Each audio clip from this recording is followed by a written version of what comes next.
현대판 음서제라고 할 수 있는 고용세습을 단체 협약에 규정한 기업이 약 700곳에 달하는 것으로 나타났습니다. 고용노동부는 100명 이상 유노조 사업장 2,700여 곳의 단체 협약 실태를 조사한 결과 현행법을 위반한 단체 협약이 절반에 가까운 1,100여 개에 달한다고 밝혔습니다.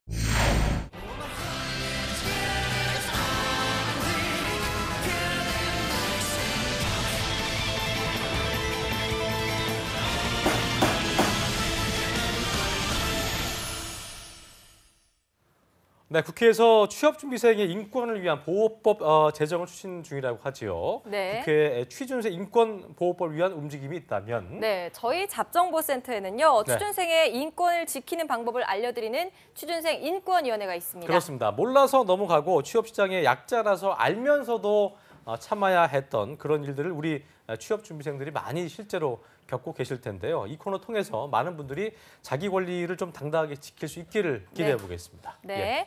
자, 오늘 취준생 인권위원회 함께해 주실 분들 모시겠습니다. 네. 송진원 쌤과 임현준 쌤 두 분 안녕하세요. 어서 오십시오. 안녕하세요. 네, 또 조서연 아나운서 함께합니다. 어서 오세요. 어서 오십시오. 네, 안녕하세요. 조서연입니다. 네. 자, 지난주에 저희 취업준비생 인권위원회가 첫 방송을 탔는데요. 신선하다는 반응도 있었고. 네. 자, 송쌤이나 현준쌤 두 분 첫 방송 하시고 나서 어땠어요? 반응이? 네, 일단 뭐 자기소개서나 면접 이런 거 도와주는 것도 좋지만 사회 전반에 좀 도움이 된다는 점에서 좀 굉장히 뿌듯했던 것 같습니다. 네, 오. 임쌤도? 네, 일단 주변에서 반응이 굉장히 뜨거워서 저도 그 열기를 체감했었고요. 음. 또한 좋은 취지에 공감한다는 내용이 많아서 저 또한 그래요. 이 부분에서 더욱더 책임감을 가지고 방송에 임하도록 하겠습니다. 네. 알겠습니다.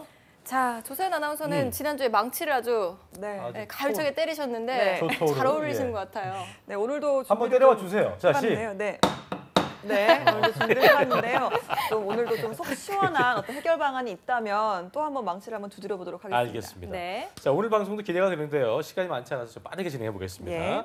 자, 송쌤, 오늘은 취준생 인권위원회 어떤 안건을 갖고 오셨습니까? 네, 오늘의 안건은 취업준비생을 진짜 두 번 눌리게 하는 그 현대판 음서제, 고용세습에 대해서 좀 알아보고자 합니다. 그렇군요. 네. 자, 고용세습 과연 어떤 사건인지 조서연 아나운서가 알려드립니다. 네, 오늘 제가 소개해드릴 사건은요. 지난해 고용노동부가 전국에 100인 이상 노조가 있는 2,769개 사업장을 대상으로 단체 협약 실태 조사를 실시한 결과 전체 4분의 1이었습니다. 694곳이 직원 가족 직계 자녀 등에게 특별 채용이나 채용 가산점 부여 등 고용세습 조항 등을 두고 있는 것으로 나타났습니다. 그렇군요. 대기업은 전현직 직원 가족의 직계 자녀들에게 특별 채용이나 또 전형 채용 또는 채용 가산점을 부여하는 등 이런 혜택들을 부여하고 있었는데요.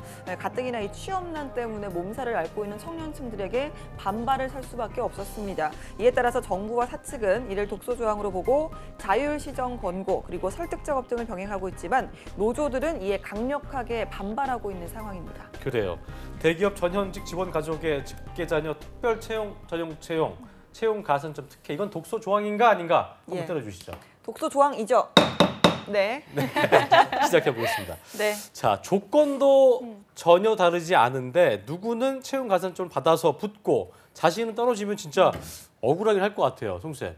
이거 네. 위반되는 겁니까? 그 맞습니다. 지금 이거는 고용세습을 엄연하게 위법한 조항입니다. 크게는 그 두 가지 근거사항을 좀 들 수 있는데 첫 번째 고용정책기본법의 7조, 그다음에 직업안정법 2조 위반입니다. 예. 이게 왜 고용세습에 문제가 되냐면 조합원의 자녀가 아닌 자의 헌법상 평등권 또는 직업 선택권을 침해하기 때문에 문제가 되는 사항입니다. 그래서 엄연한 위법한 조항이라고 말씀드리고 싶습니다. 그렇군요. 네, 고용정책의 기본법인 취업기회 균등한 보장에 위반이 된다 그런 이야기일 텐데요. 네. 또 어떤 법 조항에 위반이 되나요? 네, 또 지금 최근에 울산지법에서 판단한 사례에 의하면 그 민법 103조에 따르면 선량한 풍속, 기타 사회 질서에 위반한 사항을 다루는 법률은 무효로 한다라고 되어 있습니다.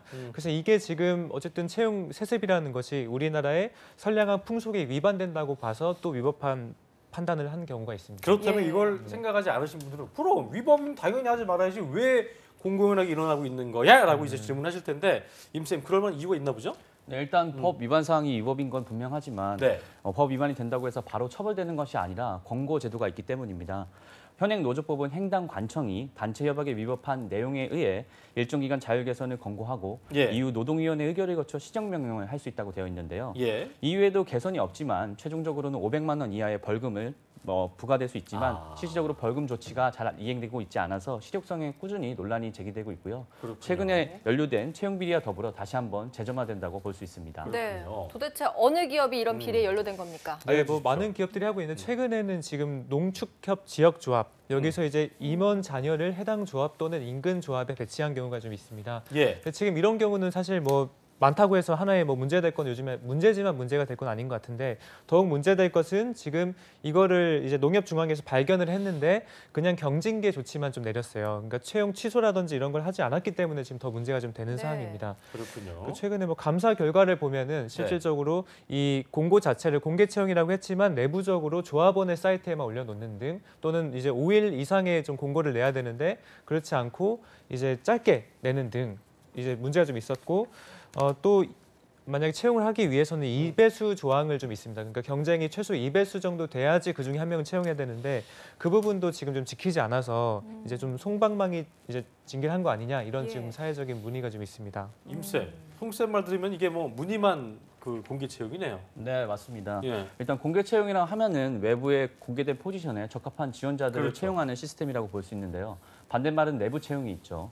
하지만 이 공개 채용의 자리를 내부적인 가점을 통해서 TU가 줄어든다고 하면은 이는 실질적으로 공개 채용이라고 할 수 없을 것입니다. 그렇죠. 또한 취준생들 입장에서도 알 권리의 침해와 또한 취준생들이 사회적 보호가 부족한다는 것을 연결지어서 생각해 볼 수도 충분히 있죠. 그런 마음 들 수 있겠네요. 네. 자, 고용 세습이 많이 이루어지고 있는 기업 어느 기업들인지도 궁금해지네요. 밝혀내라고 네. 밝혀주시죠. 어디예요? 그러니까. 좀 밝혀보면 보통 노조가 강성인 곳이 좀 많아요. 그러니까 노조 노조가 강성이고. 강한 곳일수록 이제 좀 그쪽끼린 가족인데 사실 외부적으로 보면 좀 배타적인 것이죠. 그렇죠. 네. 예. 그래서 노사 간의 단체 협약 중에는 대부분 한 42% 정도가 여전히 불합리한데 그 중에 이제 이 고용 세습 조항이 있습니다. 이것을 정부에서 시정 조치를 계속 내렸는데 네 곳 중에 한 곳은 여전히 좀 유지를 하고 있어요. 이제 예. 그런 곳들이 기아차 또는 뭐 이제 현대차, 한국 GM 또는 금속노조 이런 쪽으로 조금 노조가 좀 강성인 곳들이 예. 많이 이걸 유지하고 있습니다. 우리 네. 철과 관련된 분들이 좀 이제 그렇게 네네. 문제가 되고 있군요. 듣다 보니까 이제 정말 이건 그 나만 잘 사자는 마인드 아니겠습니까, 임쌤? 네, 맞습니다. 일단 우선 특별 채용과 관련돼서 노사 협약 내용들은 노사가 자율적으로 개선하도록 시정 기회를 줍니다. 예. 근데 이게 사회적 책임을 갖고 개선하고자 하는 것이 필요하겠죠.